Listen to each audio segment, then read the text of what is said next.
Okay, time to record for a new Sonic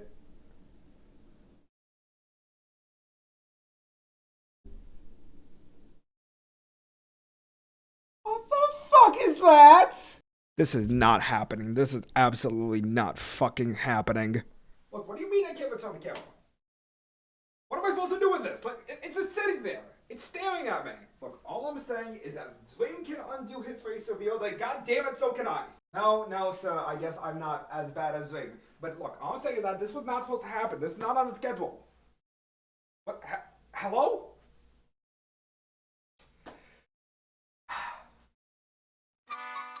God damn it. I don't really know how to do one of these things. I have like nothing back there. This was not planned. I have dice. Wanna see my dice? I got this like really big dice. It's like stone giant. I think it looks pretty cool. I got a 15. Anyways, 2024 slate of media is looking extremely promising. Not only are we getting tons of new games that look sick, I mean, just look at the first Berserker. Why is nobody talking about this? Is the new TED show really that good where this needs to get ignored? But we are also getting a lot more TV shows and movies to come out this year that I am personally excited for. The sequel to Joker, Deadpool 3, Daredevil Born Again, ironically enough, Netflix's The Last Airbender live-action adaptation, and so much more. But the one movie that I am praying that does not get delayed is Sonic the Hedgehog 3. We've gotten next to no information about this movie, but I looked at some Hedgehog feed and got invested immediately. And while I don't know about any other Sonic media to come out later this year to satisfy my hunger like the child that I am, we still got the final season of Sonic Prime. And boy did everybody hate it! Sonic Prime initially came out in 2022 and followed Sonic, who destroyed something called the Paradox Prism during a battle with Dr. Eggman.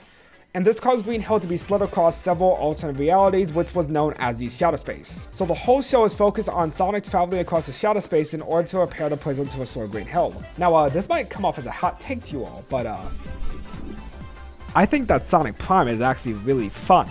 I loved all the different universes Sonic explored, the fight scenes are extremely well animated, and the concept behind Sonic needing to regain the friendships he lost through these alternate versions of his friends was really well done. See, Sonic in Prime is very hasty, makes rash decisions, and ultimately does not stop to think. Which isn't entirely out of character for Sonic in general, but this trait is the core of his character in this show. It's the whole reason why the Shadow Space was created, because Sonic rushed in without knowing what destroying the prism would do. But the bulk of Season 1 is all about realizing how ungrateful he's been to his friends and trying to make up for the mistake he made in creating the Shadow Space. Sonic didn't realize how selfish he was being and didn't take in all the smaller moments with his friends back in Green Hill. This is evident throughout Season 1 with 9, Thorn Rose, and...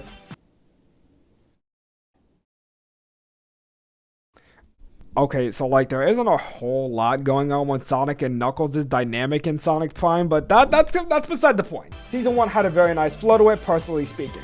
Sonic explored a new universe, found a different version of his friends, learns a bit from his mistakes, and it keeps repeating like this for the whole season. But Season 2 is when it starts to get really good, because now the stakes have been raised as the Chaos Council becomes the real main villain of the season. The Chaos Council is a really fun group of villains. I love the idea that these are all separate traits of Dr. Eggman, whose plan was to use the prism and to create something similar to New York. His vanity, brains, immaturity, wisdom, and order all make up the Chaos Council. And them almost never being able to work together, but being a real threat when they do, is genius and works perfectly for a multiversal Sonic story. Though my favorite part throughout this entire season is Sonic and Nine's relationship, mainly because of how oblivious and closed-minded Sonic is about restoring Green Hill. He never once considered what would happen to all the other Shadowverses if Green Hill is restored, so Nine's betrayal kinda makes sense by the end. While Sonic did care about helping the other Shadowverses against the Chaos Council, he didn't really consider his end goal or what that could entail for the other verses.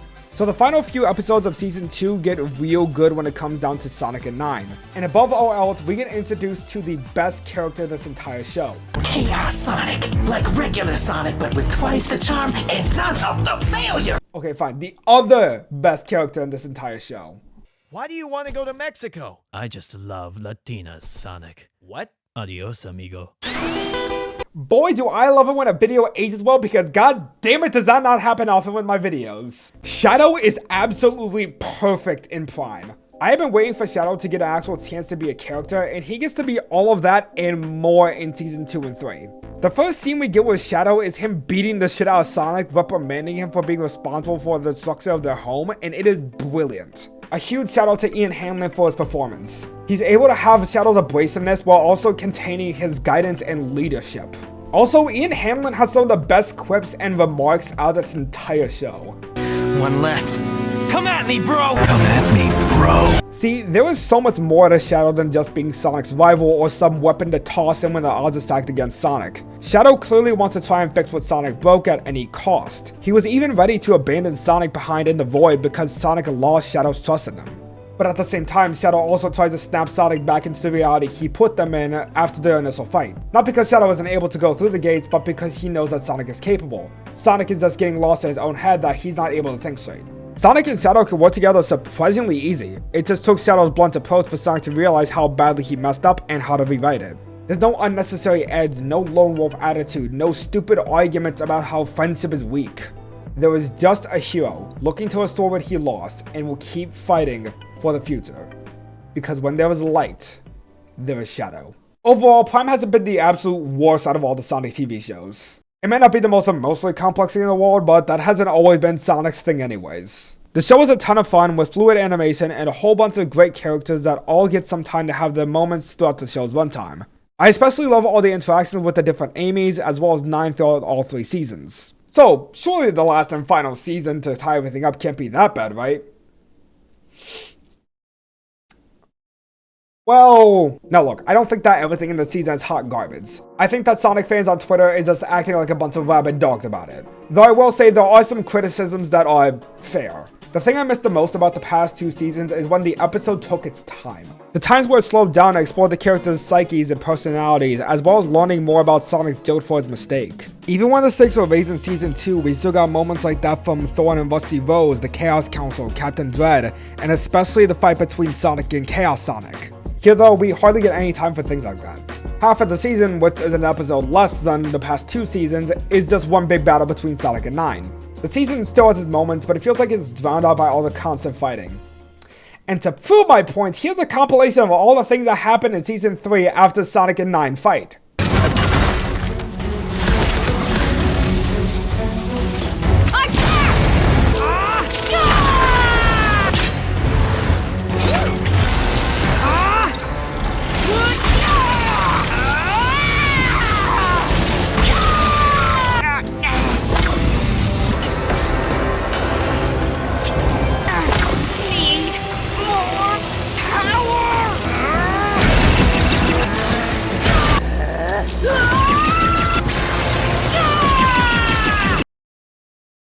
So yeah, the season is just a little repetitive, and it sucks because you know it could have been more.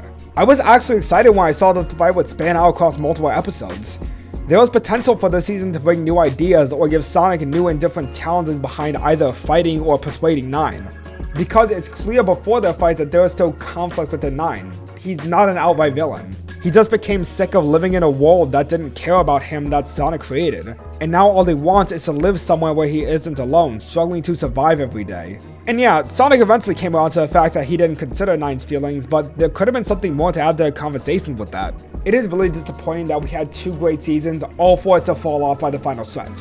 The first few episodes were pretty promising too. Sonic and Shadow have a great dynamic as always, 9's motivations were great, and I especially love how cynical he became with Sonic. The escape from 9 was intense, and the journey Sonic had to go through with the first few episodes to realize that he had to face 9 was nicely handled.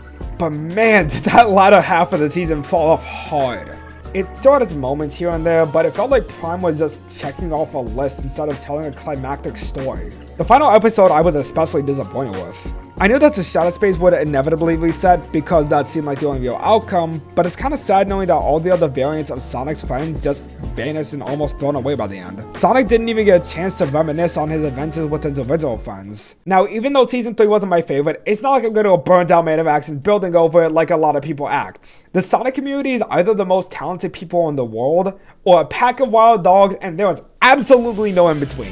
We can have fantastic people like Chaos X with Project 06, Drexus with the work in progress Frontiers animation based off of Ty McGrath's Sonic anime openings, and we can also have the entire crew behind Project Shadow, a fan film that rekindles the love for Shadow as a character. But at the same time, we can also have the Sonic Prime Clubhouse allegations festering social media. So ever since season 1, people have been labeling Sonic Prime as the Mickey Mouse Clubhouse of Sonic TV shows. And to that I say, Adventures of Sonic the Hedgehog is an American-Italian animated television series first released in 1993, starring Jaleel White's Sonic and Christopher Welch's Tails. The show ran for 66 episodes as Sonic and Tails went on a multitude of wacky escapades against Dr. Robotnik. The main gimmick of the show was at the end of each episode, where Sonic would teach Tails valuable life lessons about what and what not to do when discovering new things about life as Tails grew up. Sonic X is a Japanese animated cartoon originating from TMS Entertainment that was later translated for Americans by 4Kids Entertainment in 2003. And while it maintained a more serious tone throughout its 3 years of runtime, there still were plenty of cartoonish moments and episodes to attract a child audience. Not only did Sonic casually goof around while in peerless danger, including emoting while on top of a robotic hand, but the show's characters have very expressive and over-the-top reactions for the purpose of entertainment and drawing the child audience. Sonic Boom is a Western animated TV show created by Cartoon Network in 2013, following an alternate version of Sonic Friends with a very questionable design choice behind some of them. This show is known for its witty and out-of-pocket humor and has never really been a show to take itself seriously, as every YouTube clip of Sonic Boom that you can find consists of memes. Sonic Underground stars Sonic joining a band with siblings we've literally never seen before outside of this show, and has only 40 episodes where Sonic's band fought badniks by playing music. Triplets born, the throne awaits, a seal warns of a deadly fate. Give up your children, separate. Bide your time, lie in wait, Sonic Under. Look, you get the point by now. Sonic isn't exactly the most serious thing that people play him out as. Not to say that Sonic can't be this cool, badass freedom fighter that tries to live a life worth living for him and his friends. I mean, fucking hell, I wrote a whole video on it. But what's to say that he can't be goofy while still having his moments? Sure, Sonic Prime may not be the most serious version of Sonic, but he shows a lot of the traits that Sonic still has and has always had. To say that Sonic in Prime is the least serious and has the least merit in terms of writing because he did a Fortnite emote is just a bit much. Now, if you simply don't like Sonic Prime because of this, that's fine. I can see why some people might not like how over-the-top Sonic is, and the show is as subtle as a hydrogen bomb. However, to say that this is fine but this is not is extreme bias that doesn't entirely seem fair. Devin Mackey does a great job of portraying the immaturity and hastiness behind Sonic while still keeping a certain charm and cockiness behind the character.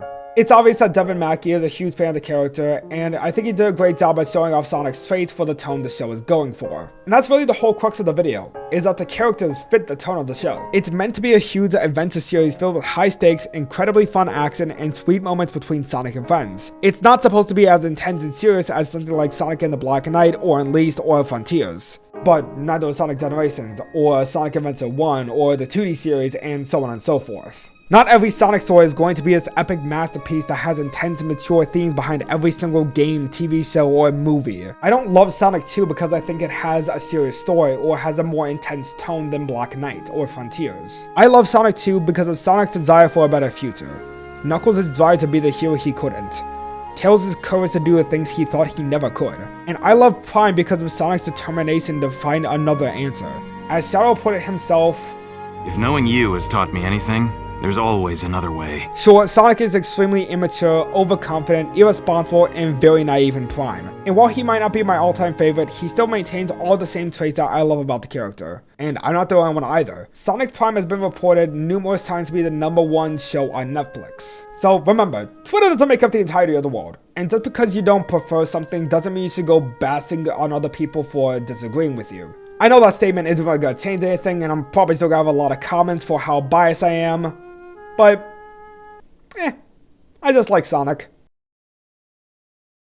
Thank you all so much for watching. I've been meaning to say a lot regarding Sonic Prime, and while I may not have gotten to everything, I think I've said what I needed. Also, just let me know if all this Sonic content is doing it for you, because I've honestly been kinda stressed talking about anything else because I don't want to kill my viewership. Become a true Animaniac for up to $6 a month to get special access to scripts, videos, a Patreon-exclusive Discord to share your passion the same way I do, and a whole bunch of other neat stuff.